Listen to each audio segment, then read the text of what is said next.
శ్రీమాత్రే నమ. జయ గురు దత్తాత్రేయ నమ. ఈ వీడియోలో మనం 2024వ సంవత్సరం డిసెంబర్ 22వ తారీఖు నుంచి 28వ తారీఖు మధ్యలో జరగబోయే వార ఫలాలు కుంభరాశి వారికి ఏ విధంగా ఉంటాయి అని పరిశీలించినప్పుడు మరి కుంభరాశి వారి యొక్క మంచి రోజులు ప్రారంభం అవడం జరిగింది. ముఖ్యంగా రవి లాభస్థాన సంచారంతో జాతకుడు ఒక విధంగా తన యొక్క సామర్థ్యాన్ని పెంచుకోవడంలో గొప్పవారి యొక్క సహకారం మీకు లభించే విధంగా ఒక భరోసా లేదా హామీ లభిస్తుందన్నమాట. అది ప్రముఖ అధికారులు అవ్వచ్చు, రాజకీయ నాయకులు అవ్వచ్చు, బాగా ఉన్నత స్థాయి కలిగినటువంటి వ్యక్తులు మీకు అండగా ఉండి మీ సమస్యల నుంచి బయటపడతాం బాబు, నువ్వేం భయపడక్కర్లేదు అన్న విధంగా ఈ రవిగ్రహ అనుగ్రహం మీకు స్టార్ట్ అయింది. కాబట్టి మీరు ఇప్పుడు మీకు ఎటువంటి సమస్యలున్నా, రుణ సమస్యలున్నా, కోర్టు లావాదేవీలున్నా, ముఖ్యంగా కుటుంబ సమస్యలున్నా, మరి కొంతమంది అనారోగ్యంతో దీర్ఘకాలిక అనారోగ్యంతో బాధపడుతున్న వారికి ఈ రవిగ్రహ అనుగ్రహం ఇప్పుడు లాభస్థానంలోకి రావడం వల్ల ప్రారంభమైంది. కాబట్టి మరి ధనం కావలసిన వారికి ధనం, మంచి వైద్యం కావలసిన వారికి వైద్యం, అలాగే ఏదైనా ఒక మంచి పవరు శక్తి కావాలనుకున్న వాళ్ళకి అవి ఇచ్చే విధంగా రవి ఇప్పుడే స్టార్ట్ అయ్యాడు. ఇది నెమ్మదిగా మీకు సుమారు 5 నెలల కాలంలో మీ యొక్క అన్ని సమస్యలు పరిష్కరించే విధంగా మీ యొక్క పీరియడ్ స్టార్ట్ అవ్వడం జరిగిందన్నమాట. ఇక గత మార్చి 28, 29 తారీఖులో మీరు జన్మశని నుంచి బయటపడడం జరుగుతూ ఉంటుంది. ఎప్పుడైతే మీరు జన్మశని నుంచి బయటపడ్డారో మీకు ఒక విధంగా మిగతా గ్రహాలు ఇచ్చే మంచి ఫలితాలు మీకు అనుభవంలోకి రావడం జరుగుతూ ఉంటుంది. సో ఇవన్నీ కూడా మీకు ఇప్పుడే స్టార్ట్ అయ్యే దీని ఫలితాన్ని తొందరగా అందుకోవడం జరుగుతూ ఉంటుంది. ఇక ప్రస్తుతం దశమ స్థానంలో బుధగ్రహ సంచారం.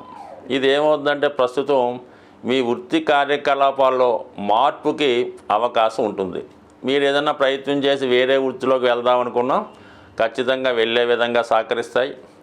అలాగే లేదు ప్రస్తుతం చేస్తున్న వృత్తితో పాటు అదనపు ఆదాయం కొరకు వేరే ఏదైనా పార్ట్ టైం జాబ్ చేసుకోవడం కానీ, చిన్న పార్ట్ టైం బిజినెస్ కానీ చేసుకోవడానికి కూడా ఈ గ్రహస్థితి మీకు అనుకూలించడం జరుగుతూ ఉందన్నమాట. ఇక వ్యయస్థానంలో శుక్రగ్రహ సంచారం ఏముందంటే మరి చాలా వరకు మీ యొక్క అవసరాలకి కావాల్సినటువంటి ధనాన్ని మీ యొక్క బంధువులు సహకరించే అవకాశం ఉంది. అంటే చాలా సందర్భాల్లో ఏదన్నా మన మధ్యతరగతి కుటుంబాలు ఎలాగ ఉండదంటే జాతకుడు ఏదైనా ఇబ్బందుల్లో ఉన్నప్పుడు మరి స్త్రీలు, అది మదర్ కావచ్చు, సిస్టర్స్ కావచ్చు, వారి యొక్క బంగారాన్ని జాతకుడికి ఇచ్చి బాబు నీ అవసరం తీర్చుకొని తర్వాత మళ్ళీ ఇద్దువు కానీ ఇవ్వడం జరుగుతూ ఉంటుంది. ఆ విధంగా కుటుంబంలో స్త్రీల యొక్క సహకారంతో, వారు ఇచ్చినటువంటి ధన సహకారంతో జాతకుడు జాగ్రత్తగా దాన్ని వినియోగించుకుంటే మరి తన సమస్యల నుంచి బయటపడే విధంగా మరి బయటపడే అవకాశం ఉంటుంది. లేదు యథావిధంగా పాత పద్ధతిలోనే మరి ఇంట్లో వాళ్ళు సహకరించారు కదా అని తను ఆ ధనాన్ని ఇతర అవసరాలకు, వ్యసనాలకు ఉపయోగిస్తే అది ఇంకా నాశనానికి కూడా కారణం అవుతూ ఉంటుంది. అంటే ఎంతకాలంగా జాతకుడు చాలా ఇబ్బందుల్లో ఉన్నవాడికి ఒకేసారి ధనం వచ్చినప్పుడు ఎలా ఉంటుందంటే మళ్ళీ పాత ఆలోచనలు, పాత అలవాట్లు గుర్తొస్తూ ఉంటాయన్నమాట.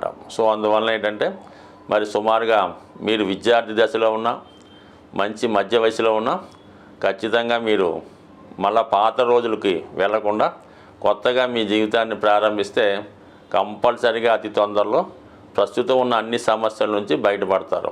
సో అలాగే ఎవరైతే కొద్దిగా ఏజ్తో ఉన్నవాళ్ళు, అనారోగ్య సమస్యలతో బెడ్ రిడన్లో ఉన్న వాళ్ళకి చాలా వరకు ఒక మంచి వైద్యుడు కానీ, మంచి సేవకులు కానీ లభించడం వల్ల కానీ, లేదంటే కుటుంబ సభ్యుల యొక్క ఆదరణ పొందడం వల్ల తిరిగి మళ్ళా నెమ్మదిగా మీ ఆరోగ్యాన్ని పుంజుకొని మళ్ళా యథావిధిగా మీ పనులు మీరు చేసుకునే విధంగా ఈ గ్రహస్థితి అనుకూలంగా ఉంది. అలాగే మీ వైద్య అవసరాలకు మరి మీ కుటుంబ సభ్యులు కానీ, ప్రభుత్వం కానీ సహకరించే అవకాశం ఉంటుంది. కాబట్టి ఆర్థికపరమైనటువంటి ఇబ్బందుల్ని మర్చిపోయి మీరు ఆరోగ్యం మీద శ్రద్ధ పెట్టుకుంటే తిరిగి శక్తి పుంజుకొని కొత్తగా మీరు మారే అవకాశం ఉంటుంది. బట్ ఏదైనా అది మీ యొక్క ప్రవర్తన, మీ ఆలోచన బట్టి ఉంటుంది కాబట్టి అది మీ ప్రయత్న లోపం. ప్రయత్నించండి, ఖచ్చితంగా తిరిగి సక్సెస్ అయ్యే అవకాశం ఉంది. జాతకరీత్యా ఎవరైతే జ్యోతిష్యాన్ని నమ్ముతూ ఉంటారో, దాన్ని ఫాలో అవుతూ ఉంటారో వారు కంపల్సరిగా కొన్ని నియమాలు పాటించాలి. కొన్ని పూజలు, పరిహారాలు తప్పనిసరిగా చేయించుకోవలసి ఉంటుంది.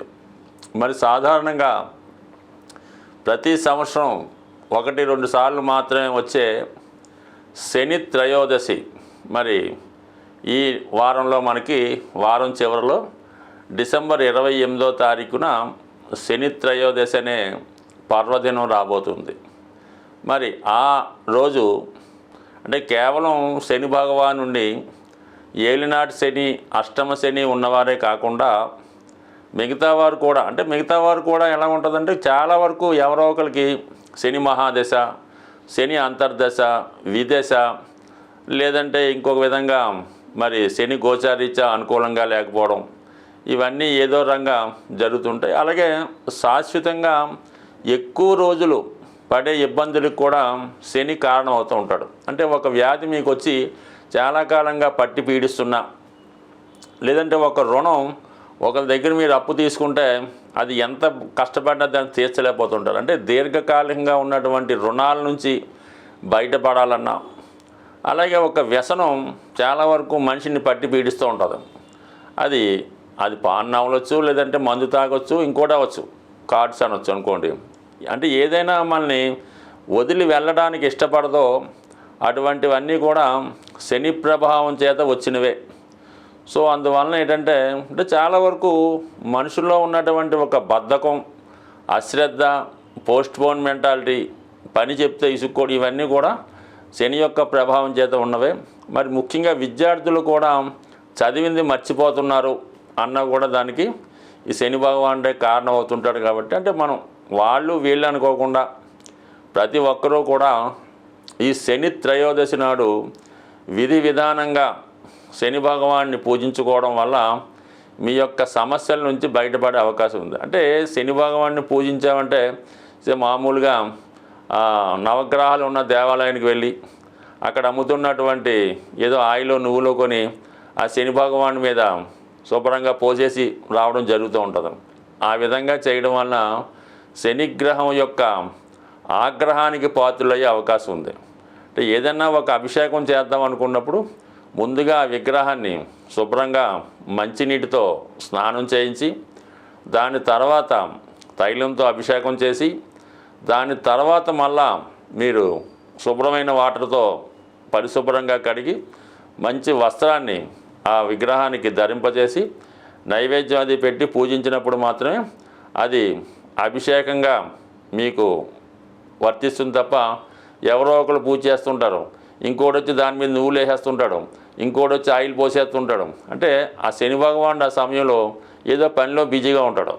గమ్ముని అతని మీద ఇటువంటివి పోయడం వల్ల అతనికి ఆగ్రహం కలిగే అవకాశం ఉంది. కాబట్టి నెమ్మదిగా ఎక్కువ మంది ఉన్నాం, ఒకళ్ళ తర్వాత ఒకరు కంపల్సరిగా ఈ విధానం చేయడం, మళ్ళా కొత్తగా మళ్ళీ వాటర్తో కడిగి మళ్ళీ ప్రారంభించుకోవాలి తప్ప ఒకేసారి అలా చేయడం వల్ల ఫలితం వచ్చే అవకాశం ఉండదు. కాబట్టి జాగ్రత్తగా కొద్దిగా ఆలస్యమైనా నెమ్మదిగా, అంటే ఎంత నెమ్మదిగా శని భగవాన్ని పూజిస్తే అంత సంతోషించడం జరుగుతుంది.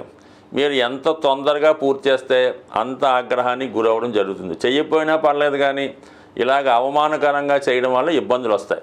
సరే, ఎప్పుడైతే మనం శని భగవానుడి యొక్క అభిషేకం పూర్తయిందో కంపల్సరిగా మీరు అదే దేవాలయంలో ఉన్నటువంటి శివుణ్ణి, అంటే ప్రధాన దేవుణ్ణి కూడా అర్చించి అతనికి కూడా విధి విధానంగా అభిషేకాదులు నిర్వహించిన తర్వాత మీరు నెమ్మదిగా మీ యొక్క గృహానికి విచ్చేసి ఆ రోజంతా కూడా చాలా పవిత్రంగా ఉండవలసి ఉంటుంది. భూశయనం చేయడం, ఎటువంటి ఆయిల్తో చేసిన పదార్థాలు తినకుండా మామూలుగా సాత్వికమైన ఆహారం, అవసరమైతే పళ్ళు ఫలాలు అడ్డు తీసుకొని భూమి మీద పడుకొని ఆ రోజు ఎటువంటి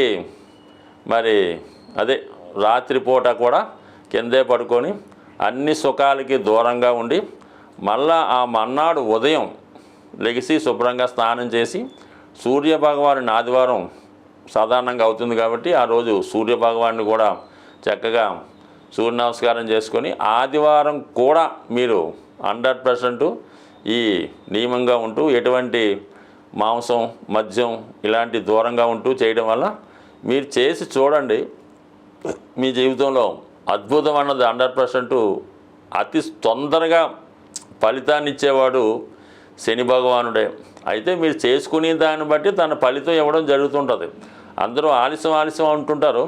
మరి ఆలస్యం ఎందుకు కారణం అవుతుందంటే మనం సరిగ్గా పాటించకపోవడం వల్ల. అంటే ఒక విద్యార్థి 10th క్లాస్ 10 సార్లు ఫెయిల్ అవ్వచ్చు, కట్టొచ్చు, పాస్ అవుతుంటాడు. అది ఆలస్యానికి కారణం అవుతుంటుంది. ఒకడు ఒకేసారి ఎట్ ఏ టైం పాస్ అయిపోతుంటాడు. రెండుకి శని భగవానుడే కారణం అవుతుంటాడు. కాబట్టి అందువలన శని భగవాన్ని నిందించకుండా మీరు ఫేవర్గా మీరు అభిమానిస్తే శని కూడా మీకు తొందరగా అభిమానించి మంచి ఫలితం ఇవ్వడం జరుగుతుంది. మరి ఇంకా ఇటువంటి ఫలితం చేసుకుంటూ ఒక సప్తముఖి రుద్రాక్ష ధరించడం కానీ, అలాగే బ్లూ సఫేర్ అనే ఉంగరాన్ని వెండిలో చేయించి రైట్ హ్యాండ్ మధ్య వేలికి పెట్టుకోవడం వల్ల కానీ ఇవన్నీ కూడా జాతకుడికి శని యొక్క ఆశీస్సులు లభించే అవకాశం ఉంది. స్వస్తి.